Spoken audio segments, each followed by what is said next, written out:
बारामतीमध्ये महाविकास आघाडीच्या उमेदवार सुप्रिया सुळे यांच्या प्रचाराचा नारळ आज फुटलेला आहे आणि हा नारळ फोडलाय अजित पवारांचे बंधू श्रीनिवास पवार यांनी।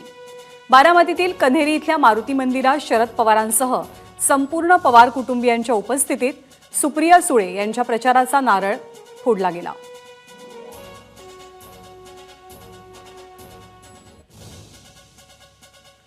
संपूर्ण पवार कुटुंब यावेळेला उपस्थित होतं। पवार कुटुंबानं ही परंपरा जपलेली आहे। काटेवाडीतलं हे मारुतीरायाचं मंदिर आहे। शरद पवारांनी जेव्हा पहिली निवडणूक लढवलेली होती तेव्हा याच मंदिरामध्ये प्रचाराचा नारळ वाढवला गेला आणि मगच प्रचाराला सुरुवात झालेली होती। शरद पवारांपासून सुरू झालेली ही परंपरा आजही जपली जाते। सुप्रिया सुळे यांचा प्रचार सुरू होणार आहे। काल त्यांनी आपला उमेदवारी अर्ज दाखल केला। पवार कुटुंबामध्ये यावेळची बारामतीची निवडणूक ही अनेक अर्थांनी वेगळी आहे आणि महत्त्वपूर्ण आहे, कारण बारामतीमध्ये पवार विरुद्ध पवार असा सामना आहे, राष्ट्रवादी विरुद्ध राष्ट्रवादी असा सामना आहे, शरद पवार विरुद्ध अजित पवार असा सामना आहे, सुप्रिया सुळे विरुद्ध सुनेत्रा पवार असा हा सामना आहे। एकीकडे अजित पवारांचं कुटुंब तर दुसरीकडे संपूर्ण पवार कुटुंब हे सुप्रिया सुळेंसोबत पाहायला मिळतंय।